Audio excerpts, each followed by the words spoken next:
Yeah, we'll continue. We'll keep going.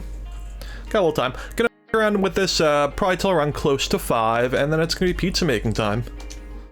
Can't wait. Maybe we'll chat for a couple minutes before pizza making too. Hang. So excited for pizza making. Gonna be fun. Last couple times we cooked, I did, what did I do? I did ribs with you guys. That was fun.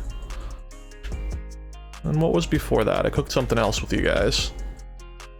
Oh, we did pan sauce. We did chicken and pan sauce. But really like kind of a focus on like technique, like for pan sauce. Now today, with the pizza, I'm gonna give you guys some like cool tips to make like easy pizza. And by easy pizza, I don't mean like, super easy pizza. That's probably a bad explanation, but it's gonna be, oh, reversal. It's gonna be a couple little tips and tricks just to improve the quality. Ever so slightly. Hey, I'm Matt, streaming to you as always from Brooklyn. So what are we doing today? We're gonna make pizza, and we're gonna make homemade pizza that's gonna be good pizza. Well, I'm gonna show you a couple tricks to make it a little bit better quality and also make it easier. So this is not gonna be pizza that you like spend hours and hours and hours on, okay? It's gonna be medium time spent pizza, but it'll be good quality. And I'm gonna show you a couple tips and tricks that, and things to be thinking about that I feel like don't usually get discussed with pizza making. So yeah, so let's do it. So number one, let's talk about kind of what makes a pizza that you cook really good. And I'd say that there's two obvious components, okay? One component, no brainer, is the dough. Now, because like I said, we're gonna do good but medium level time, okay? I'm gonna tell you right now, but a shortcut that many of you already know, but some of you may not. And a couple of you might actually be a little pissed at me for using this shortcut. So brace yourselves. But I oftentimes don't like to make my own dough. I'm not regularly a baker. I have tried to make pizza dough on a number of occasions. It's come out okay. But when I kind of want to work quick, I want to use dough, but I want to use some good dough. So how am I going to go about doing that? I'm not going to use, not going to use something that's already like bread and ready to go. That's close. Not going to do that. That would be terrible. I'm not going to go use, if I can ever avoid it, which I pretty much always can, I'm not going to go use some weirdo frozen gunk from the supermarket. That would be kind of nasty. So what am I going to do if I need some dough and I kind of want to work a little quick and I want to have a nice pizza but not drive myself crazy? You can get dough from your local pizzeria. Most pizzerias will do it. A lot of times, at least around me here, where I live in Brooklyn, and also where I grew up in New Jersey, dough is frequently on the apps even to order, to even be delivered. So it's usually on the regular menu. It's even on delivery apps. You can walk in, don't be afraid. You can just ask for dough. Now, a lot of places, there may be a day when you walk in there to a pizzeria and they might not be able to give it to you that day. And I'll explain to you why. It's because a lot of places do really good dough. They like to let it sit overnight in a refrigerator. Like to make the dough, let it sit, and then next day let it rise and then work with it. And something about that process of sitting cool overnight apparently just makes it better. I don't know all the specifics, I know all the science on that. You guys can Google it and check it out. But anyhow, that's the reason why, since a lot of places will do it day ahead and they'll kind of have a bunch of dough ready to work, that's one of the reasons why sometimes you'll walk in and they can't give it to you. But 9 out of 10 times, especially if they have it on the menu, they'll give it to you. And even if they don't have it on the menu, they'll often be very happy to sell it to you. So my big shortcut, and again, if some people may may not be fans of this, but I think it's fine, is if you want to make good pizza work a little quick, just get the dough ready to go. Just get it pre-made. So there we go. So there's some dough. We're gonna do 2 pizzas today. Now, there is a second element to making really good pizza, okay? And this is something that you will need to kind of, you know, pick up at the store, kind of buy. A little investment, but it's a small investment. And so the number 2 thing to make good pizza is heat. You need a dry and intense heat, okay? So, obviously, I've cranked, or at least I will crank, there we go. I have cranked, done, cranked, crunked, is that what it is? If you've cranked it, have you crunked it? I don't know. But I have cranked the heat pretty much as high as it goes, okay? Your little oven, my little oven, unless you have some crazy, insane oven, you're not gonna be approaching what they can accomplish in a pizza oven. Whether it's a large steel pizza oven or if it's a flame kind of encased artisanal pizza oven, either way, you're not gonna get there. So just crank your fucking oven, let it go, let it rip. But that's still not enough because you want that dry, intense heat. So what are you gonna go buy to make this happen? And you'll be so happy that you did, okay? It's usually not particularly expensive, but go get yourself a pizza stone. So here you'll see me here with my pizza stone, okay? They are fantastic. Now what does a pizza stone do? Supposedly, and I'm not exactly sure how this works, supposedly it can intensify the heat a little bit. And I think the way that works is that I think the stone retains the heat and makes it hotter, and it kind of holds on to it, and so it makes the cooking surface hotter. But I don't know that for a fact. One of the claims of pizza stones is that it intensifies the heat.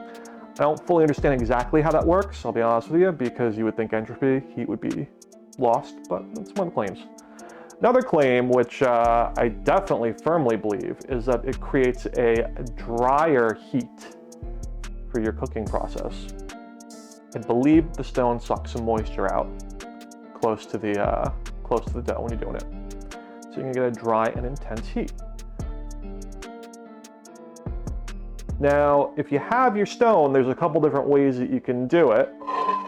You could theoretically cover this guy in a little bit of cornmeal and then put your pizza on top of it and then cook it.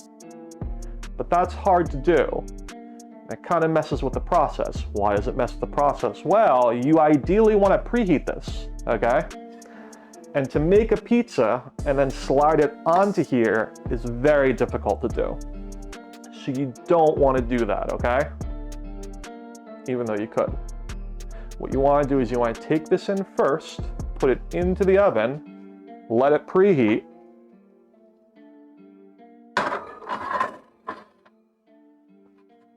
Okay.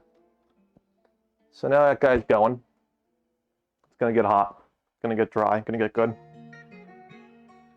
And you're gonna spend a couple bucks on one of these guys, which is a pizza steel. Yay, pizza steel. Okay. I haven't looked recently, but I think a stone is like 30 bucks. I think a pizza steel is like 10 bucks, if that. So 40 bucks. You'll use them for years and years and years and years and years and years. Okay, so it's like a one-time purchase and you're good to go. So just get both of them because it's going to transform not just your pizza making, but so much other baking. You can do so much good stuff with this. You know what I mean?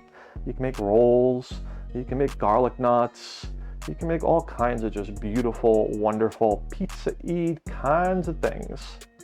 So good. So, so good. So, those are 2 easy ways to make high quality pizza that I don't know always gets talked about enough. Number 1, if you're in a pinch but you want to do something good and cut a little time and kind of work with good dough, you can get it from your local pizzeria. And number 2, with the addition of a pizza stone and a pizza steel, you're really going to be cooking in a way that will emulate closer to the professional pizza ovens with your smaller home oven. You're going to get the more intense dry heat. Let's talk for a second about what I often find is a big potential challenge when we're making homemade pizzas. And something that I find to be a big time potential challenge is moisture. Sometimes you can make a pizza and you can find that it will only be cooking for, you know, in your oven 15 minutes. And that's not enough time to remove the moisture of all of the ingredients that you're cooking with. And there could be a number of reasons why you're having this problem, okay? One reason can relate to the sauce, and we're gonna go over that in a second. But another reason can relate to the cheese, okay? If you want to do a high-end margarita-style pizza using fresh mozzarella cheese, it's gonna be delicious, have a wonderful time, but I know personally in my family, and you'll see this frequently at pizzerias, it's like smaller blobs of fresh mozzarella. It's not covered in fresh mozzarella, or if it's covered in cheese, it's a mixture of fresh mozzarella and non-fresh mozzarella. Now, part of this you might think is, oh, I don't want to spend the money, but I don't even think that's really it usually. I think the issue is more moisture. And so fresh mozzarella tends to be very wet. It's fresh mozzarella. And so if you use too much of it, you're gonna find that things are soggy and there's like a lot of water. Your underside of your pizza, of your dough, will be cooked well, but yet you'll find that you have a little pool on the top of your pizza, and that's no good. Now again, if you want to work with fresh mozzarella, have at it. It's great, it's beautiful, delicious, wonderful. But if you're not doing that, and you're gonna cook with some other more traditional mozzarella cheese, I shouldn't say traditional, that's a bad word to say. I'm thinking like American cooking here, like we're like, oh, you know, kind of have like some bullshit cheese out of the fridge, and it's not fresh mozz. What I mean is if you're gonna use the other kind of mozzarella cheese, kind of just run-of-the-mill store-bought cheese, you may look at them and think, I want the richer one, I want the better, heavier one, and you might think to go grab the whole milk one. Don't do that. Similar issue. The whole milk one tends to have a little bit more moisture involved in it, okay? It's not as heavy. So, when you go to grab the part skim, because when you cook the part skim, it's going to release less moisture into your dish, okay? It's not the less rich one, it's not the worse one. For this cooking application, it's the better one, okay? This is something that crops up in a lot of dishes where people sometimes think that they're gonna improve a dish by going for the higher end item or ingredient, when a lot of times, to be honest with you, for certain applications, you actually need the thing that might seem in your brain to be a little bit lower end. So I have here some part skim cheese, so we're gonna use that today. Before I touch any food, I'm gonna wash my hands. See how this easy peel works with my hands being all wet. Oh no. Oh, there we go. Boom.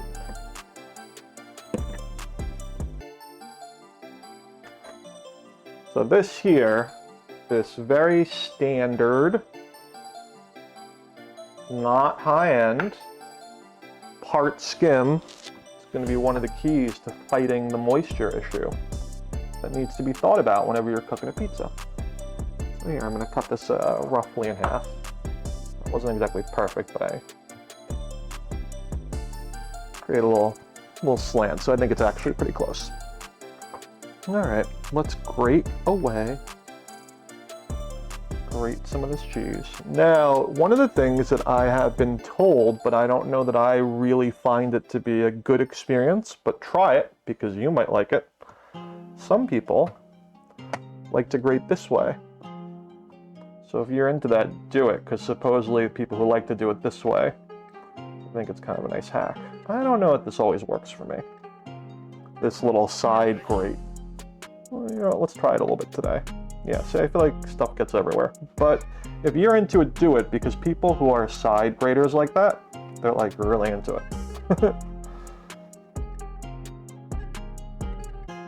Now when we use this more standard cheese, we're gonna get a more street style slice. More of a little New York style, Neapolitan style kind of street slice.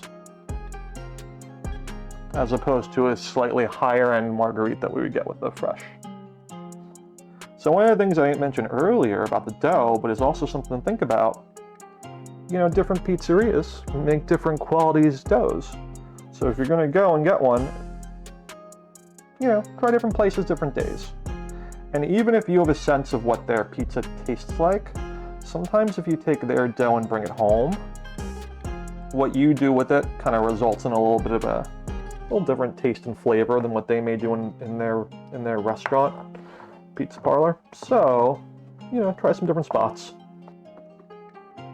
Alrighty. So now I got my cheese portioned out. As we do this funny French technique of prepping all of our ingredients ahead for our inherently Italian, I guess, Italian meal.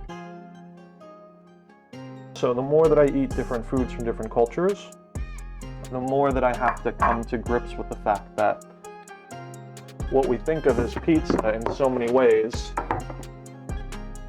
is maybe not just related, but in some ways maybe even derived from a lot of other cuisines from other cultures. What do I mean by that? As I become slightly more adventuresome, and I'll be honest with you guys, for someone who likes to cook, I'm not the most adventurous cooker. But for someone who's not super adventurous, I don't know, over the years I've tried to eat more and more and more from some different cuisines from different places. And as I do that, I find that everyone's got their own cheese bread. I mean, what's pizza really other than cheese bread with a little sauce, right? But of dipping it's kind of already there. So, you know, it's not like Italians or Italian Americans had a monopoly on the idea of putting cheese on bread.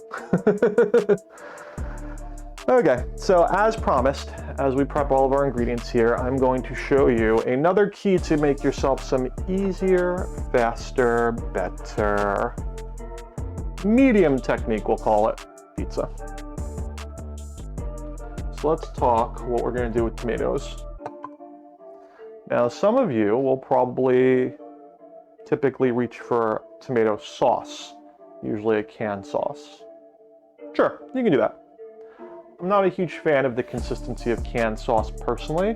Me, I don't know. Just doesn't feel as like kind of nice. I think that when you can get a little bit of a chunk of tomato from time to time, it just kind of makes it feel a little bit more homemade, a little higher quality. So, what do I often go to instead? Well, one option is always crushed tomatoes.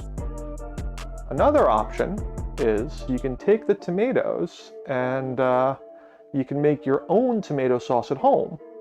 Okay? You can make what some people call like a weekday sauce. You can do that.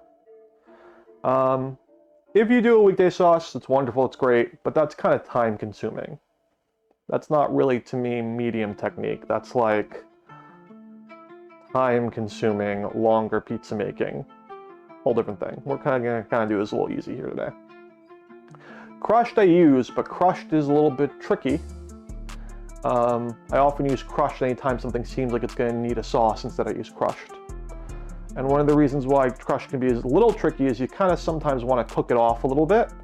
And the reason I say this is because, like, I had kind of heated for a little bit, is because it can have a lot of moisture in it. And so even though I love crushed, sometimes if you use crushed on your pizza, again, you're going to be in that situation where you look into the center of your pizza and you got a little pool of water and moisture. That's no good. So I'm going to show you guys an alternative that I don't know that people are as familiar with, that you'll see on your shelf and that maybe you haven't thought about. And for a quick and easy day, a quick and easy pizza where you're not going to drive yourself nuts, in a pinch, this is going to work fine. What is it? It's called stewed tomatoes, okay? And so a stewed tomato is going to be big chunks of tomato usually, although they can be cut down a little bit. They've been I believe they've been sort of cooked for a minute with some other stuff sometimes, without some other stuff usually.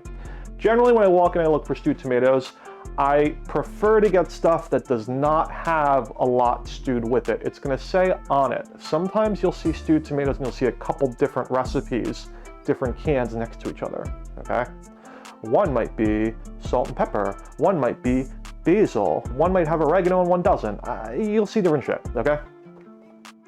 I usually try and get the most stripped down when I can. Today, I didn't have a lot of options and everything kind of was done up with a bunch of ingredients. So mine today has flavors of basil, garlic, and oregano already in it. And that's not usually that's not usually how I like to operate. I prefer to control all that myself, but it's okay, not a big deal. We're gonna make easy pizza today, easy but good pizza.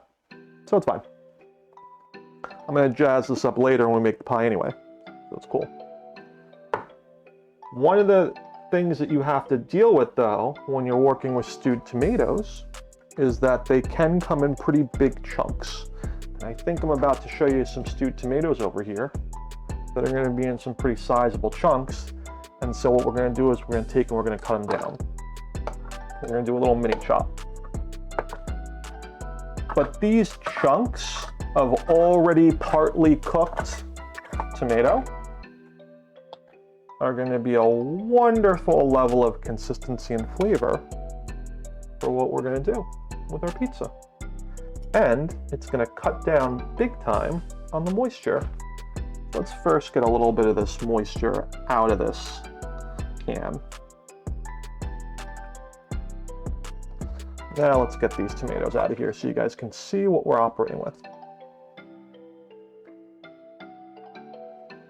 All right. See that, guys? See these chunks? Let me tell you, these are delicious. So good, but they're kind of big chunks.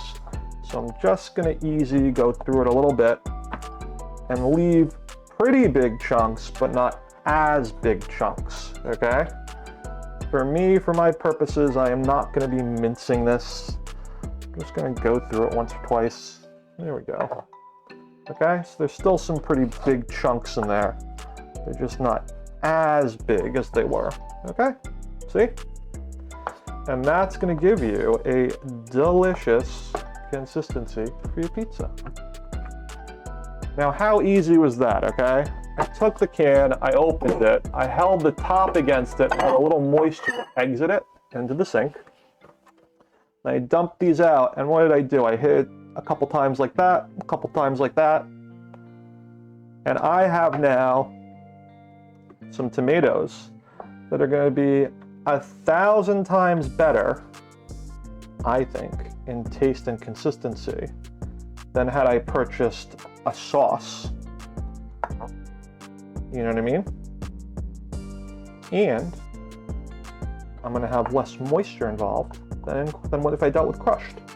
So there's a quick little easy hack that not everyone knows about, that when you're making an easy pizza, you can do. Let's get the rest of this too. Stewed tomatoes. Take that out. Dump these guys out.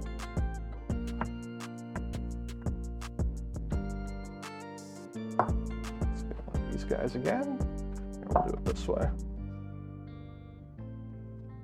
Don't forget, guys, the flat of your knife is always your friend for picking things up. See? Always your friend. Knives are not just for cutting. See?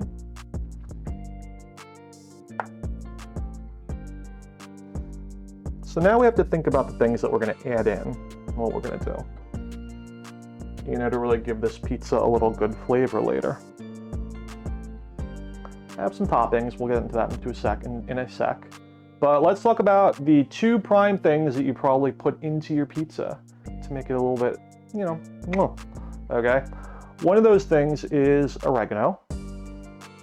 Another one of those things that I think that should always be in pizza, because I think it's fucking delicious, is garlic. So let's prep a little garlic. Now, I am not going to use Big Deal high-end oregano, but I'll tell you what, if I did use Big Deal high-end oregano, my pizza would be much more delicious.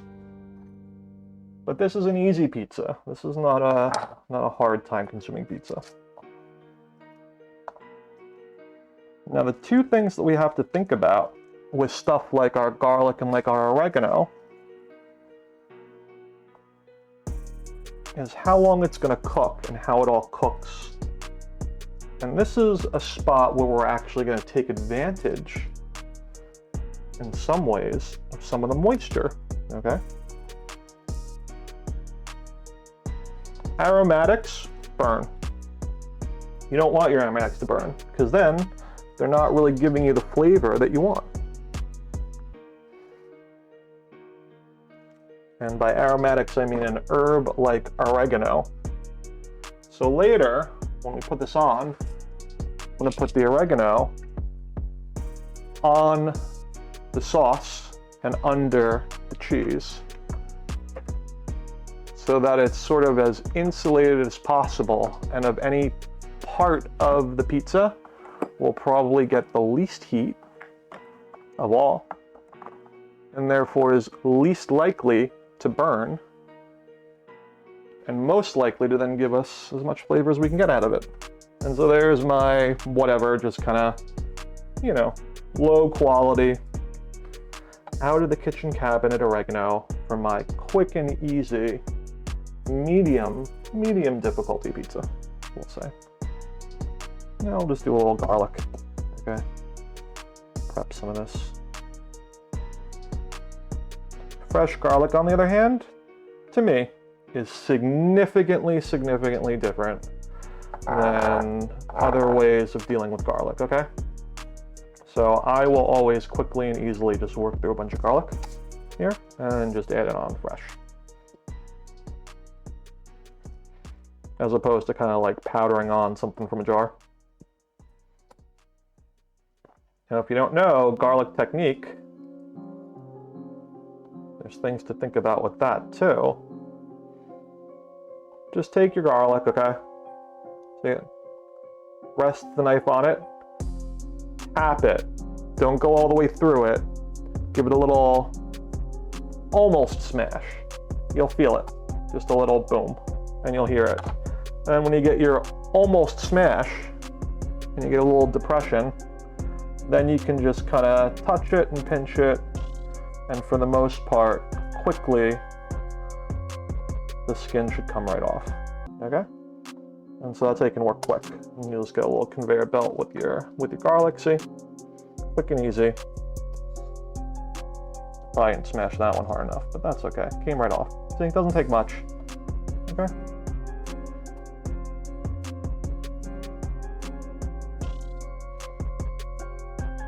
Then me, one of the things that I like to do is, I like to get in there and just take off that little nub on the bottom.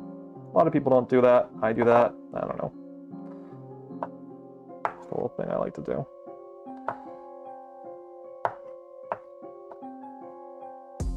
Do we have enough garlic here? The answer is always no. You never have enough garlic. You could always use more. So, let's get some more going.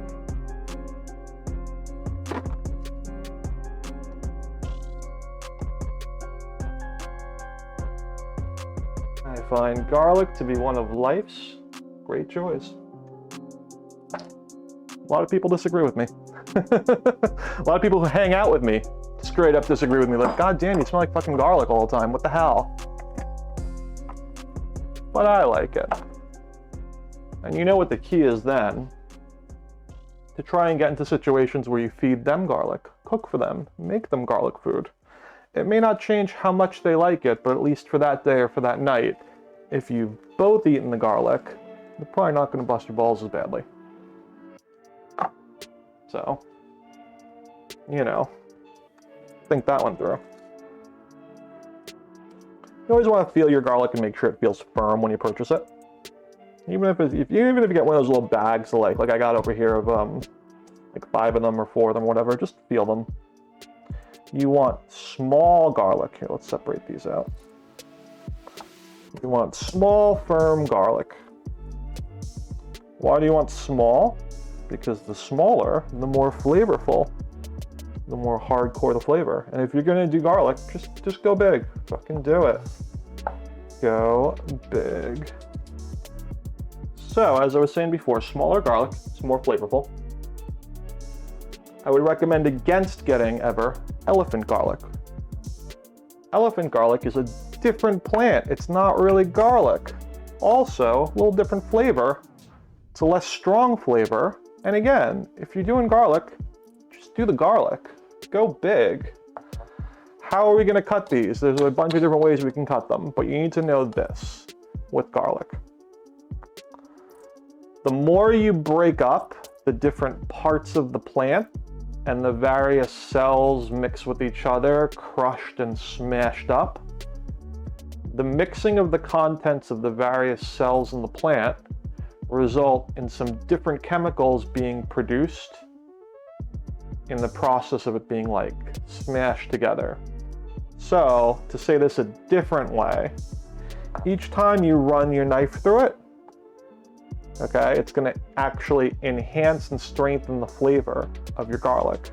So a big chunk of garlic will have a little less flavor than some smaller minced pieces, because that chemical reaction that happens from the cutting or the bludgeoning or the whatever you're doing there, you know, so anyway, so if you want a little more flavorful garlic, go small pieces. But that will also leave us something to think about later, which is, if we're going to mince our garlic, is it going to cook really quick? And is that going to be a problem? So, if I was going to do bigger pieces of garlic,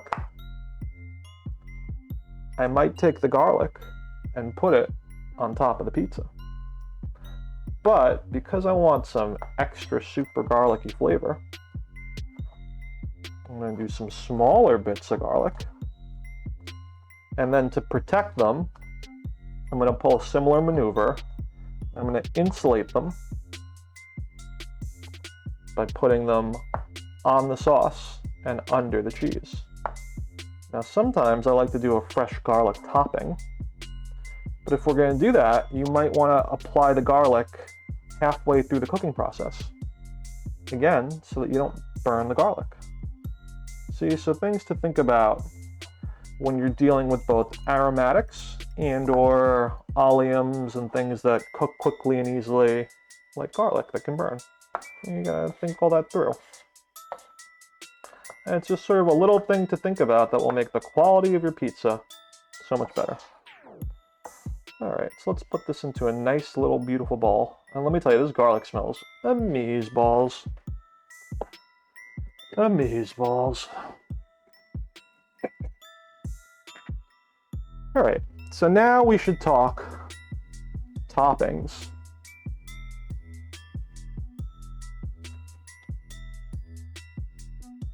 One of our pizzas is going to have meat on it, and one of them is not. Now, for the one that's not going to have meat, I've gotten another aromatic herb. I got us some basil. Boom, basil. Cheap, easy, good, delicious basil. So what I'm going to do is, I'm going to wash this basil real quick. And we'll set it aside. Now the basil, I want it to be aesthetic as well as tasty.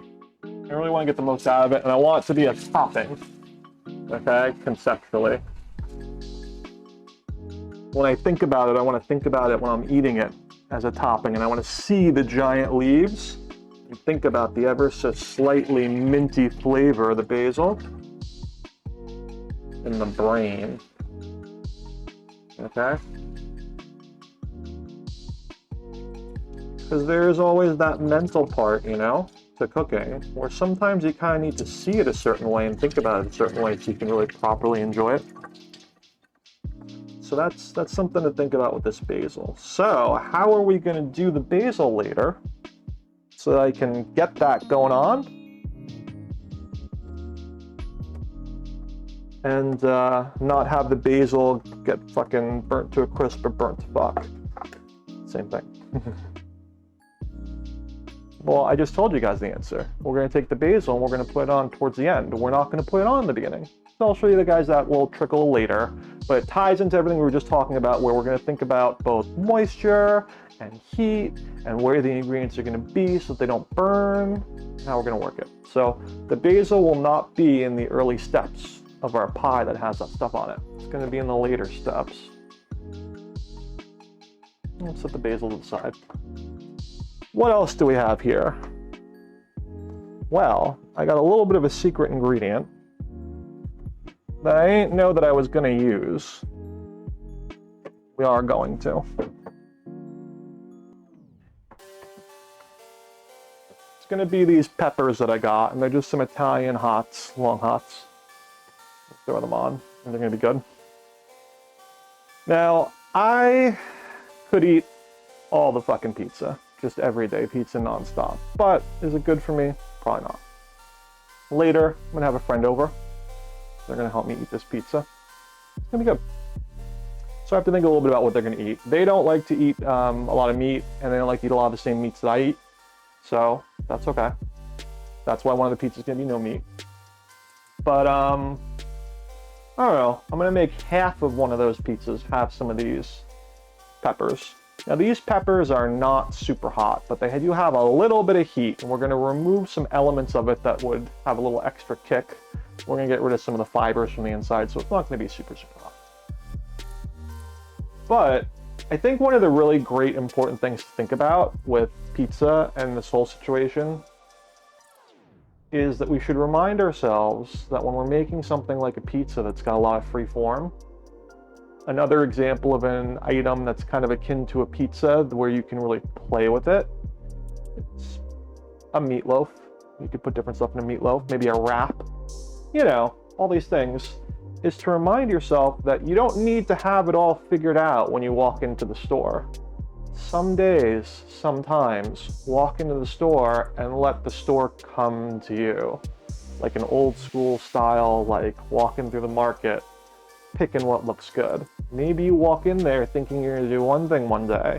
You look at it and you're like, you know what? This isn't the best today of what I want. These onions don't look as good today as they did yesterday. Or, wow, look at that. I wasn't even thinking I wanted to cook with that. These peppers, but look at them. They look so nice today. You know what? I'm gonna take those. So that's what happened to me with the peppers today. I wasn't really planning to use peppers, but I said, hey, those look really good. Let's do it. Just a good reminder that one of the awesomest, best ways to amp up your pizza is to just see what actually looks good that day in the market with an open mind. Who knows what you'll come home with? Now, I think that going back, let's say, 30 years, okay, back then there was a little bit of a pizza revolution, I guess right around, what, 90? And that pizza revolution was the California pie, and the California pie had all kinds of crazy shit on it that you would never normally think of to put on a pizza. But that's what it was. That's what was cool about it, is that it was all this other stuff. And now we kind of think of that's kind of like normal, you know, like it's pretty commonplace. But when you're walking around, don't be afraid, of course, to grab some ingredients that are non-traditional. Do some non-traditional pie. Have fun with it. If you want to do something with like all kinds of stuff that, I don't know, a lot of people would never do, have at it. Sometimes the only way to really do that well is to kind of walk into the market with that open mind. So do it. Do it to it. I believe, and you guys can correct me if I'm wrong, that way back, the guy who did, I think, the big California pizza revolution, I think that was actually Wolfgang Puck back in the day. But maybe I'm wrong about that. That's what I think I remember. I don't know. So I'm just getting rid of a lot of the seeds and a lot of the interior fiber. Some sources claim that the seeds have a lot of heat in them.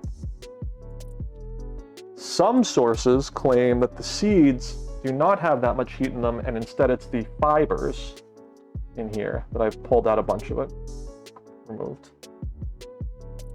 What is the answer? I actually don't know.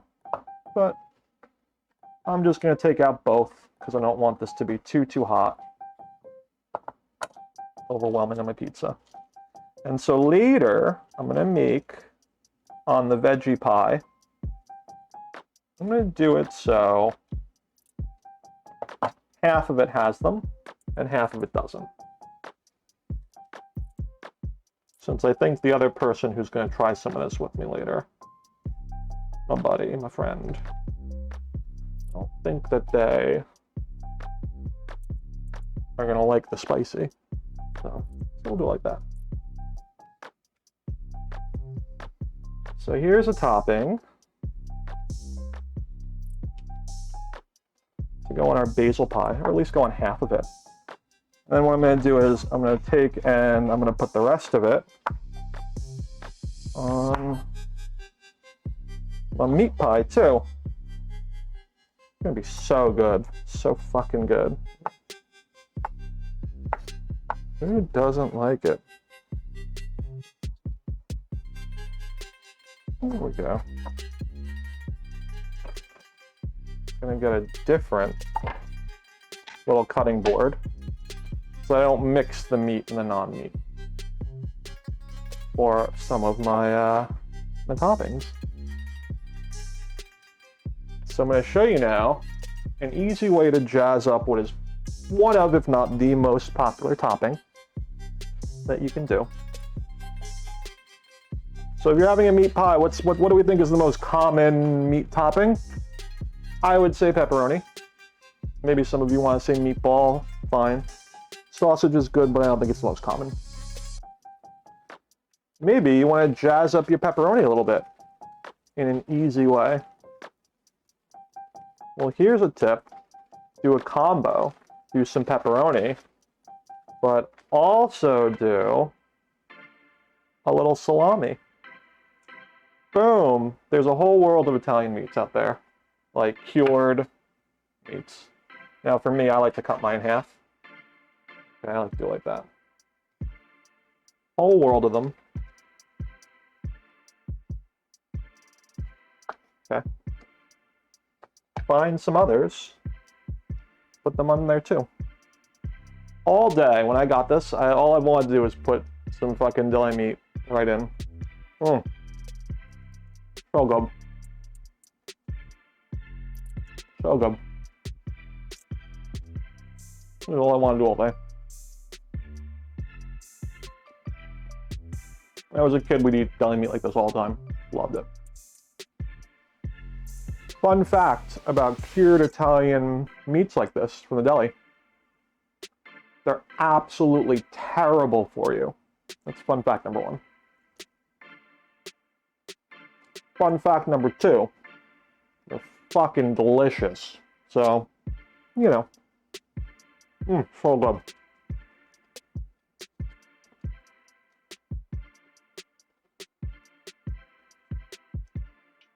I'm just sitting here eat all this meat. Alright, so there's some pepperoni. Here, who knows how much pepperoni we're even going to put on this thing, but, you know, it's kind of one.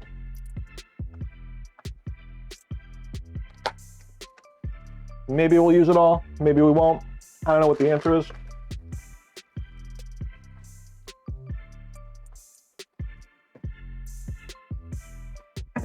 Frequently, when I get a little pepperoni for pizza, I have a little day after meal that I usually do. One of my favorite meals, and that is pepperoni and eggs. If you've never done it, do it. And the process and the point at which you would be making scrambled eggs, where you would take your pepperoni and you would put a little oil in your pan before you make whatever you're gonna make, like some scrambled eggs. Lay down a few pieces of pepperoni, kind of cut into smaller pieces, okay? Fry it up for a second, you'll see it, it'll release some of the oil. And then take your egg, and then put your egg in, and then cook your egg in, and cook the pepperoni and the egg together. You have little bits of pepperoni in your scrambled egg. Then when it comes out, take a little hot sauce. The best breakfast ever. Ever. I'll take a couple pieces of salami here. Maybe not as much as we did with the pepperoni, but we can throw a little salami on. There we go. Mix it in. little salami, a little pepperoni, a little delicious.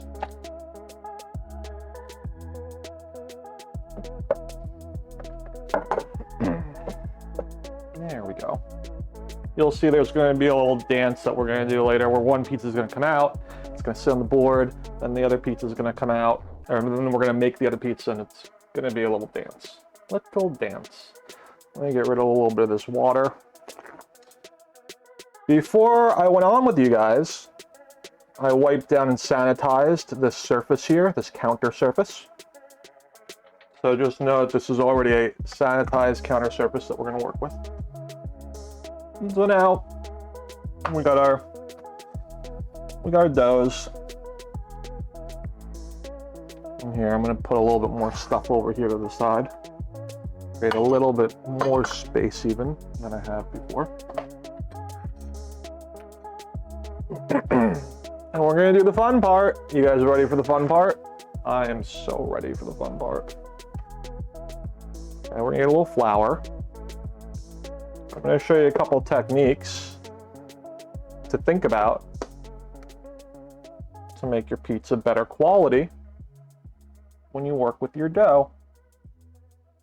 So I am going to present to you a way of doing this and thinking about it that's good for an amateur and is going to help you avoid the toughest parts. Because even though I'm talking to you guys today and giving you all these tips, have I made a million pizzas? Yes. Do I come from a family that like to make a lot of pizzas? Yes. Do I love making pizzas? Sure. But really, am I a pizza pro? I'm not. I'm not. So I can use always a few tips, you know, little things. So we're going to take our dough, we're going to put it on the flour. I like to take it then and immediately pick it up, move the flour around again, and set it down again. That's how I like to do it. So now I feel like I'm going to be able to work it a little better. Here it is. So we have this dough here and we're going to knead it. People do different things. Listen to me. Number one, do not put your hand in and press it down at first. If you are a trained pro pizza maker and you know how you're doing this dough, you may do that and do a bunch of other things that us regular amateurs can't do because we're just amateurs, okay? But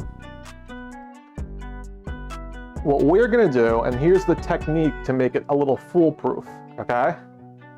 Is you need to make a little bit of a ridge. And actually here, I'm gonna display this a little bit in front of you guys on camera, okay? So you see my hands, okay? What we're gonna do is, we're gonna have the sides of the dough, and we're gonna make a little ridge in, and then the dough is gonna come back up. Okay, so let's reverse that hand image.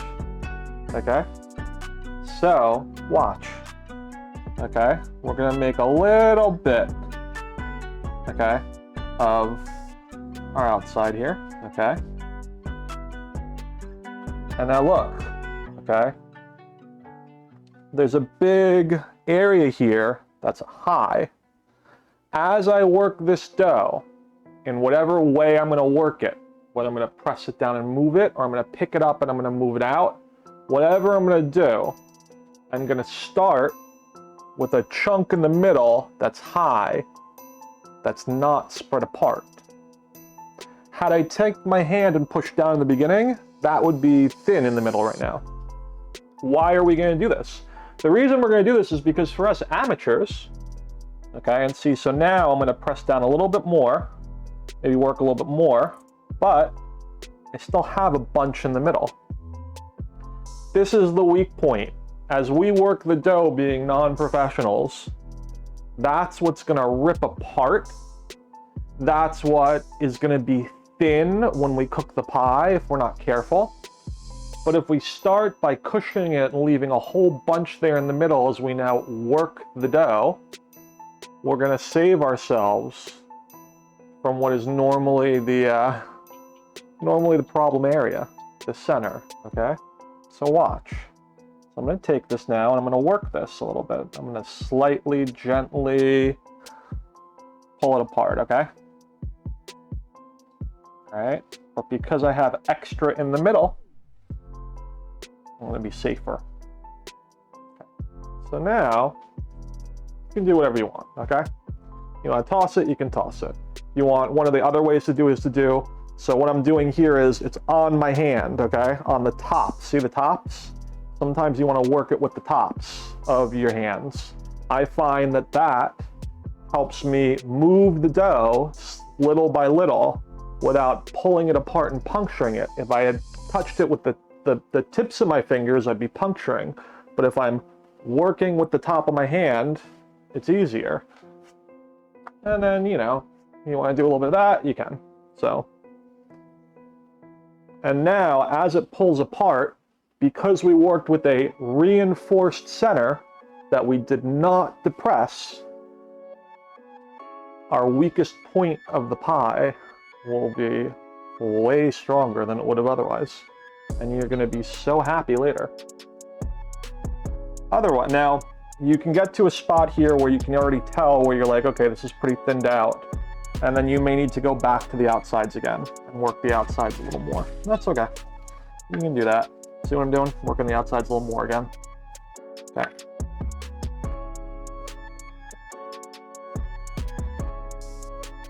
Notice I'm pressing here. I'm not pressing here. Pressing and working the outsides, okay? So now maybe I'll bring it back to the tops of my hands again, okay? Remember, we're gonna do 2 pizzas, so later I'll show this to you guys again, this technique that makes it really easy, and we're gonna move it, we're gonna stretch it. And so our goal is to get to a size that we're pretty close to. That's going to be about the size of our steel, because our steel is about the size of our stone. Look at that. So are we there? I think we're there. All right, so maybe I'll do this way. Here, we'll put it over here for a second, and I'll bring it back over to show you guys. This steel is probably going to leave some metal marks on my counter, but it's no big deal. Later, I can clean that off. So you may see some gray marks after this. It's okay. But here we are. Okay. If you like bubbles, leave your bubbles. If you don't want that big bubble there, you can pop it. It's up to you. I always thought the bubbles were fun when I was a kid. So, you know, I'm gonna leave the bubbles. Alrighty. So now, since I have practiced, this will be easy, because I practiced that French technique of prepping all of your ingredients ahead of time. So I can just grab what I need, ready to go. So first things first, okay? I wanna show this to you on the camera over here. Okay, let's see, let me make sure I can, here. So these are our tomatoes. You can see some moisture. I'm gonna take a spoon and I'm gonna bring the tomatoes out. And I'm gonna leave the moisture in there, okay? Because again, we're fighting against moisture with our pizza making. When this cooks, the amount of time it takes to cook the bottom and the bread will not sync up with the amount of time it would take for all of this water to evaporate. It's not gonna happen. Okay, so we're gonna leave a lot of that moisture in the bowl. You guys are learning today all my fucking secret strategies. So consider yourself honored. Honored, okay. So I'm going to move this all around in a second.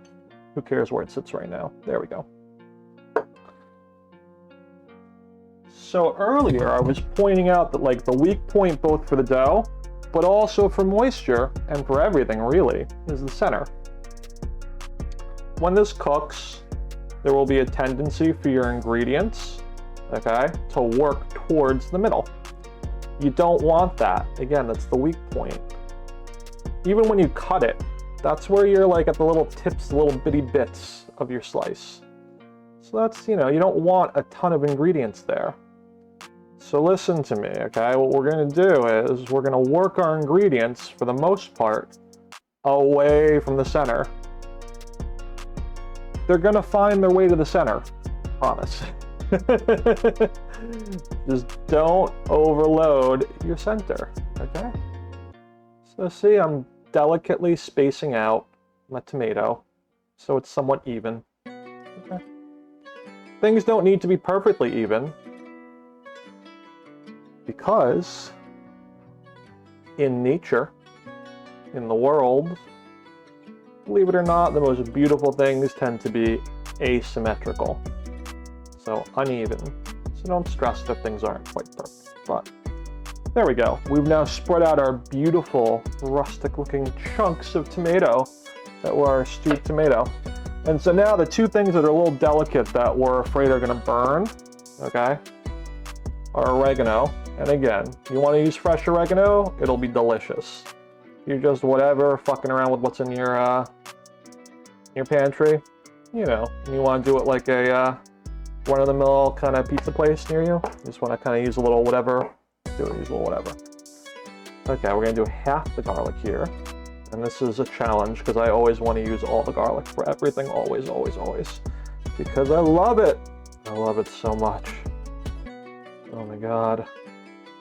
So again, as with everything that we're going to do with these pies, we're going to work a little more to the outer rings of it and a little less on the inside. So there we go.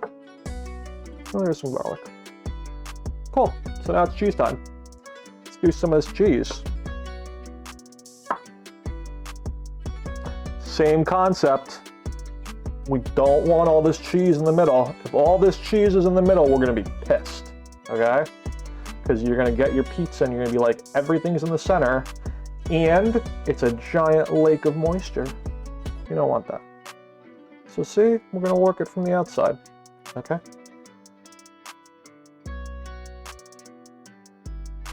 There we go.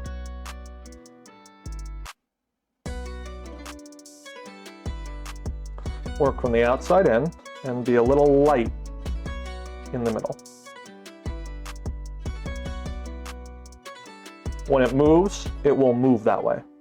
It'll move in. It won't move out so much. Okay? So there we go. And again, apologies if anybody watching is finding this to be a little bit of a slow pacing as I'm doing this today. But you know, I'm having fun. I hope you're having fun. We're making some pizza.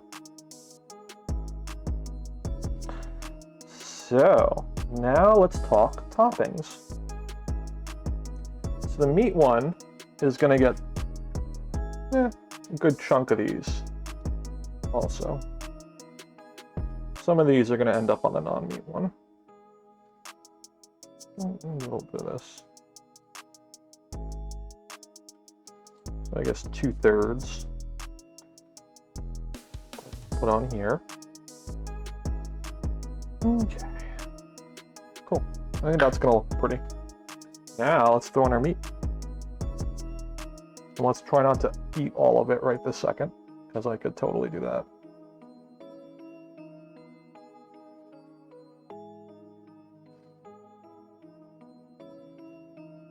Hey, look, I did not put it all in the center. Here we go. We'll throw a little salami on.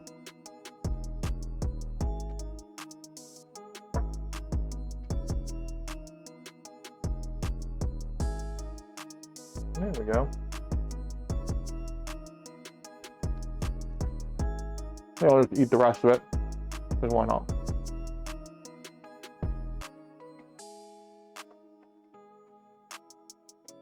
So, something to think about. If you want to jazz this up, I'm going to tell you a really easy way to jazz it up. Take a look. See if there's any fresh Parmesan on sale. There is.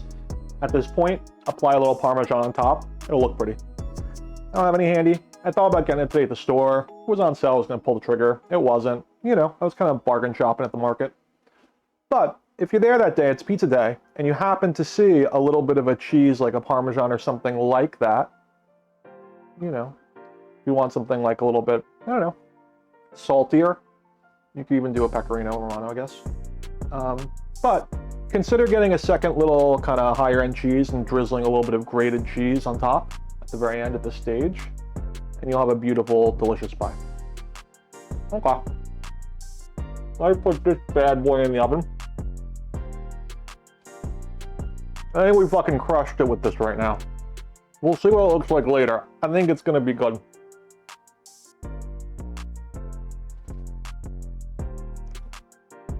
Now our pizza steel is gonna sit right on top of our already preheated baking stone. And later, we're just gonna take the steel out with the pizza on it, and it's gonna be really, really easy. Easy, easy. That's why the two things work well together. And we're gonna put the second pizza on it.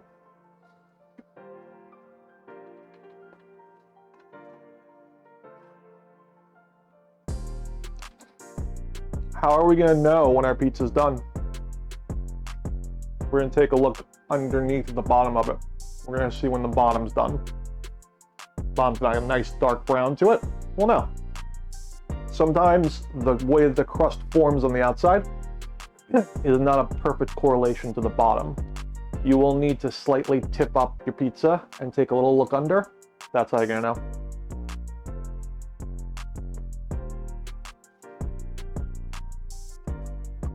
What am I gonna, what's my beverage gonna be? I don't know, I got a couple options.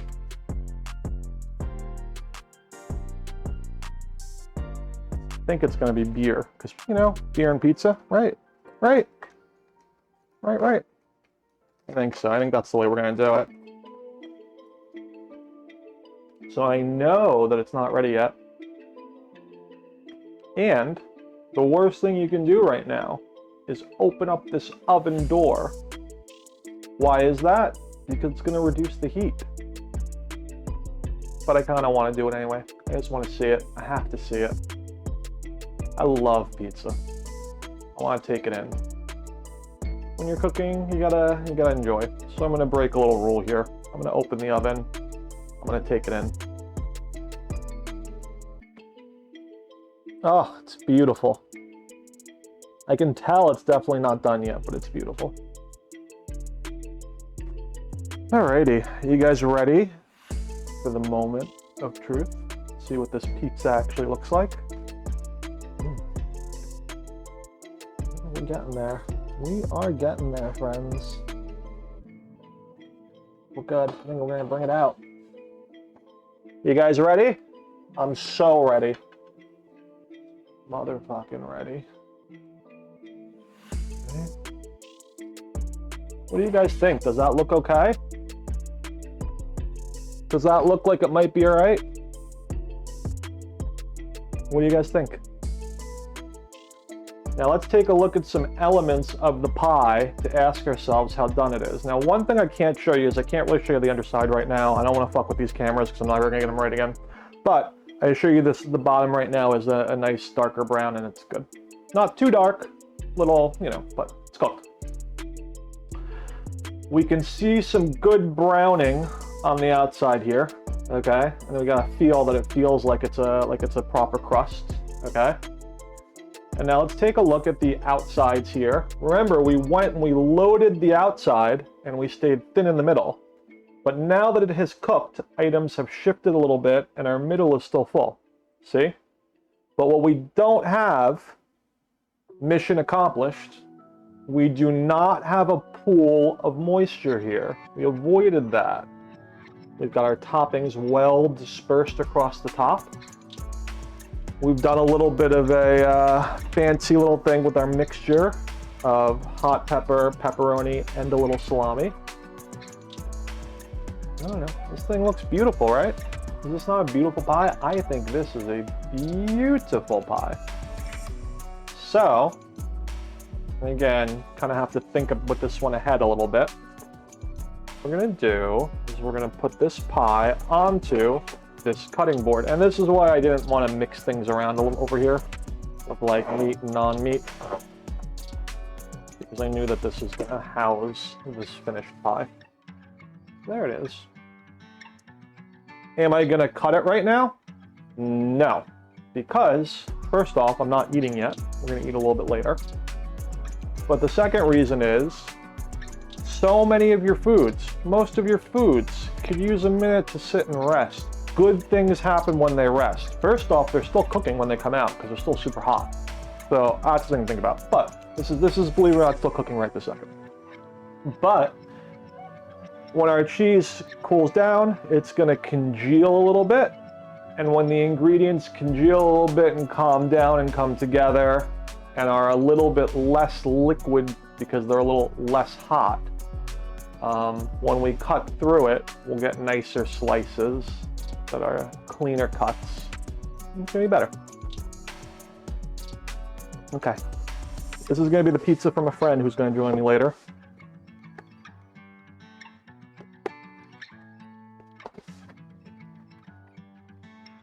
So we'll work a little quicker since I gave you guys all the tips earlier. So I take it, I put it on top of the flour, and then I pick it up and move my flour around to even it, and then I put the other side down, and we're good. Now, I work the outside a little bit, okay? Creating a little divot that's gonna later, at some point, relate to my crust, okay? Okay, and then I'm gonna pick it up. I'm gonna put it on the tops of my hands, okay? See? And now we're good. And now we're gonna work it, okay? And if you wanna be fancy and you want to throw it, you can, okay? See? I'm gonna do a little pizza throwing. Now when you throw it, the whole idea, the concept is to get it to turn. And the reason why you want it to turn is because if you throw it properly, and actually that last throw was pretty poor.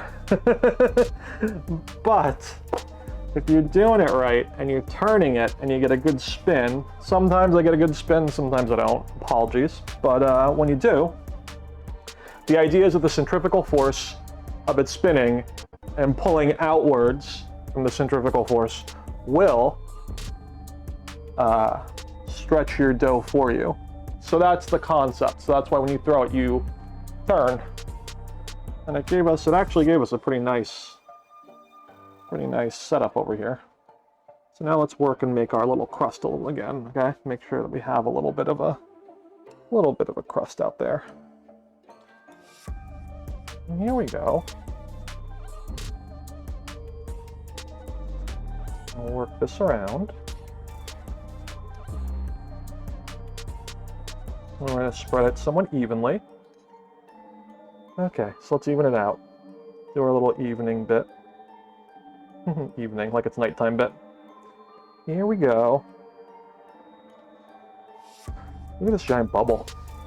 Bubble, bubble. You want to pop the bubbles ahead? You don't like the bubbles? That's fine. It's your pizza. Do whatever you want. Me, I work around the bubbles a little bit. A little bit, not a lot of it.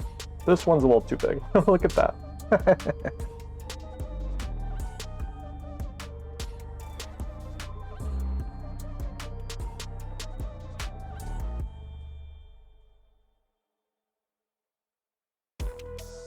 So, because this is not a super gourmet pie, I'm just using some bullshit, whatever oregano out of the closet. You want to use high end? Use high end. But we're doing an easy, low-key pie today. We avoided overloading the center. Now I'm putting my garlic, because garlic can burn easy. We're going to insulate that also. Again, as always, in rings on the outside, because everything is going to move in when it cooks, okay? So we'll do the outside. We're going to withhold one of our toppings in a second. We're going to withhold the basil, because we're just going to put the basil on at the very end for 2 seconds, basically when it's done, so it doesn't burn.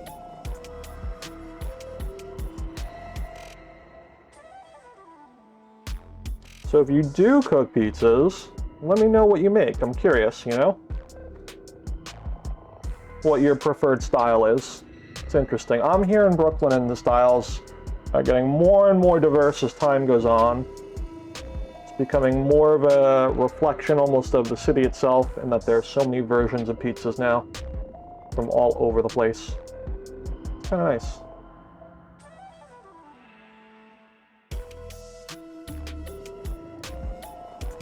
Now for this one, for my topping, half of it is going to get my long hot Italian pepper, which is not that hot. But we'll do half of it that way. Cool. And now I've already washed my basil, so it's gonna be ready for later. Cool. All right, so let's put this guy in. And to recap from earlier, we're working with a baking stone. Baking stones, so key, so clutch. Here, let me grab this guy.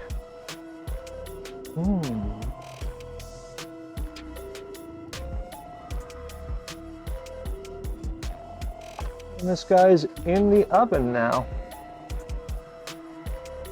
And going. Cool.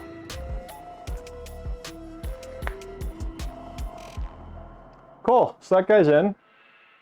Now, earlier we were kind of thinking about beverages, like what are we gonna do, you know?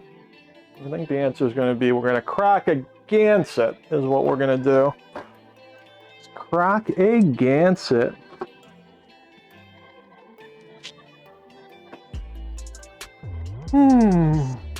Sometimes there's like some cheap lager, you know? Keep it simple. Boom. Cheers, friends. Cheers.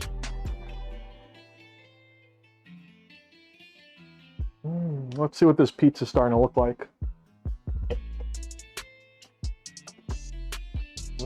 Coming along. Coming along. And again, remember, when it's just about done, that's what I'm going to take. I'm going to put on the basil.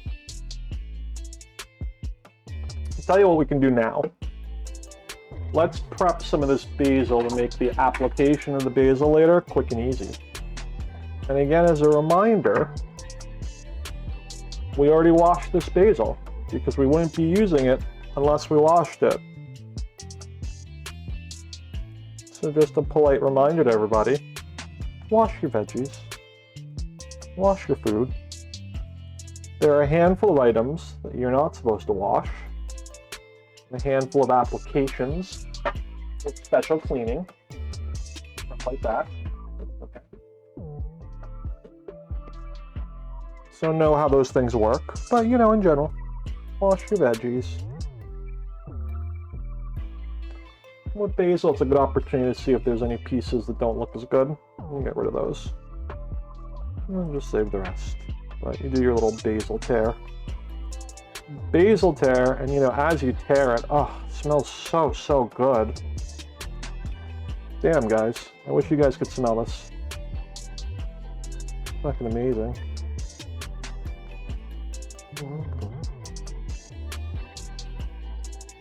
I think my friend is gonna like their pizza. I hope they do. Although I don't think it's gonna be just their pizza, it's gonna be my pizza too. Because I don't think they're gonna eat all of it.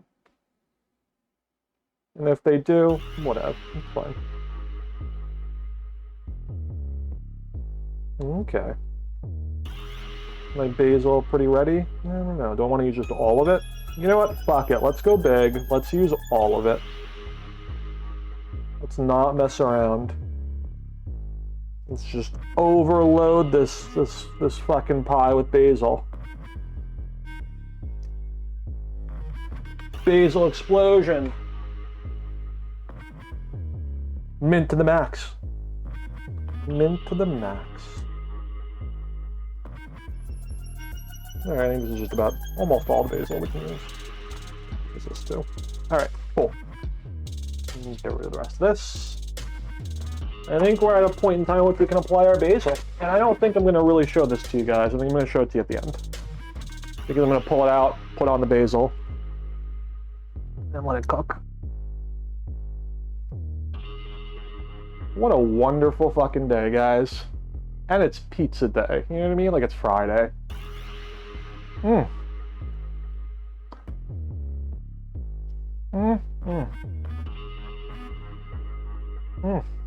The basil smells so good right now in the oven. Aromatics being aromatic. Let's take a look at the bottom. Yep, I think we're good. Yep. And so you're gonna see if this basil was in here for maybe 2 minutes. And obviously it could not have been in there longer, otherwise it would have burned. Okay.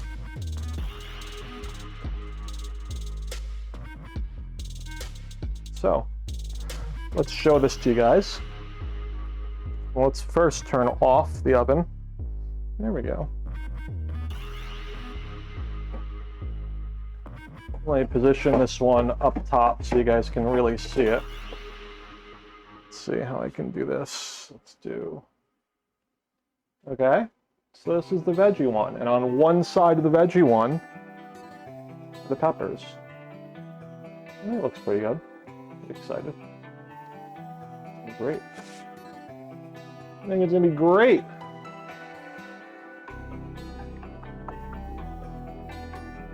It's so good. Oh, so good. So those are our two pies. I think they look beautiful. I'm gonna take a quick picture, and the reason why I take a quick picture is because I'm gonna eat with you guys, but I show an image of it while we eat. So in order for that to work, I have to actually take the picture. so yeah.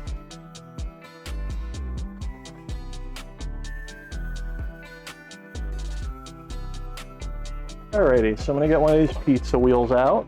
Oh, there I am, look at that. Pizza wheels. Cut my pizza.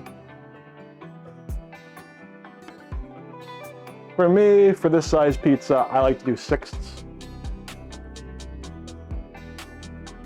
So that's what we're gonna do. Since it's my pizza, I'll cut it how I like. And you guys, your pizza? You cut your pizza how you like too. Don't let anybody tell you otherwise. You want quarters, have quarters. You want ace, have ace. You want one side to be in thirds and one side to be in quarters? Go crazy. Do you. Do you. All right.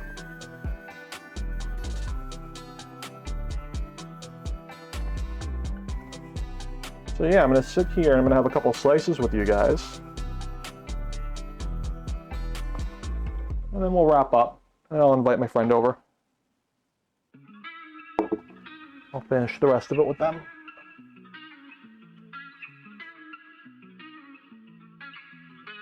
Alright guys, so let's see if I can show you guys the way this pizza looks. I'm excited. It's gonna be delicious. So here we go.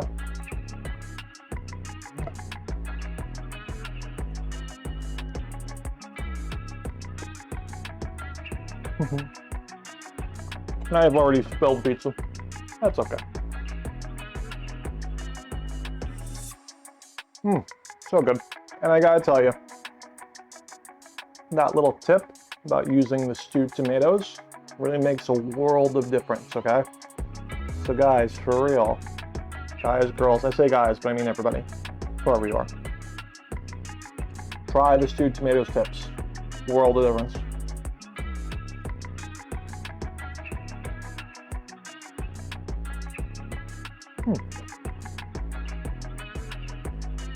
Nice little natural kick from the long hot.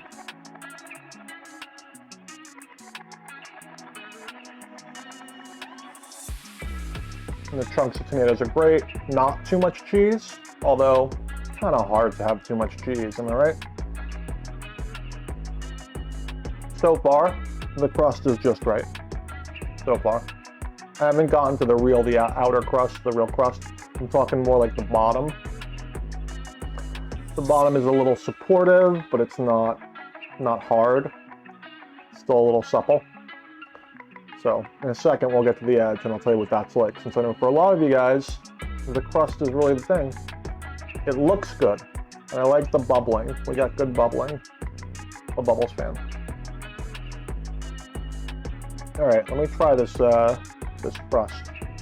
It looks nice. See if I can show you guys a little bit. You see that there's a little openness. It's really, you know, looks good.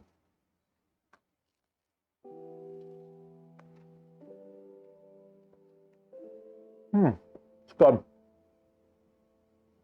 Delicious.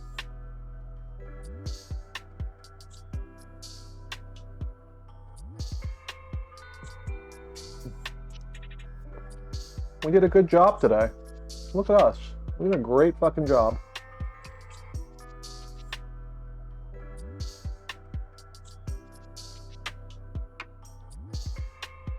And again, one of the really nice things about this is the subtle texture addition of a little salami. You can use all kinds of different salamis. You can do all kinds of different, cured meats. Don't feel beholden to the standards. You know what I mean? Whatever you put on the deli sandwich, you could really, you can put on one way or another. You can put on a pizza. So do it. Do it. Enjoy.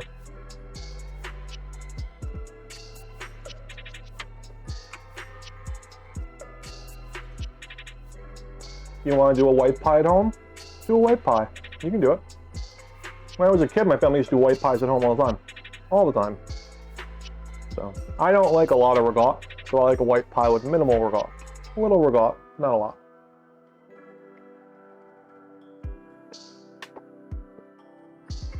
What is a pizza? But a canvas. A canvas for you to paint on.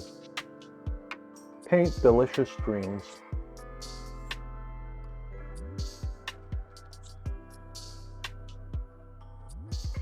Alright friends, I think I'm going to wrap up the stream. This was so good. It was such a good time.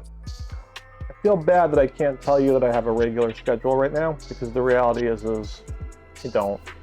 I'm working a lot of acting gigs, different days, different times. It can be a little tricky. So keep an eye out for me. Another great reason to give me a little follow on Twitch, because if you do that, of course, Twitch will notify you when I'm on. It'll be good. So yeah. This has been a ton of fun. And we'll be back on soon. Check out my artwork. I've got 3 versions of the artwork below. You can see in the About section. If you dig it, it usually sits behind me in my normal setup, my normal stream setup. You can get that on Redbubble. It helps support the stream. If you go and you check out my Redbubble page, you'll see that there's 3 versions of it. It's that damn shorty image. It's a humorous take on the damn shorty okay meme. And I have different combos of people in it. So whoever you are and whatever your deal is in your relationship with your boo, you can get one that kind of works for you. It's like 2 people in love playing video games. It's sweet, So the one I show below is a guy and a girl, but there's a guy and a guy, there's a girl and a girl, wherever, whoever you are. Hopefully there's one that works for you. And it's available on a ton of stuff. On Redbubble, link below, supports the stream. Also, if you want, I'm starting to put some additional content now. Trying to invest a little more in my Insta and make it a little bit more fun for you guys and give you a little more heads up on the things that I'm doing in terms of even stream as well as non-stream stuff. So if you want, feel free to give a follow to the Insta. Links are below. This was great times, guys. We'll be back to video games again soon, back to some artwork, back to some of the other things that we do. But yeah, this is fun. I'll talk to you guys soon. Thanks so much. Hey, I'm Matt, streaming to you as always from Brooklyn.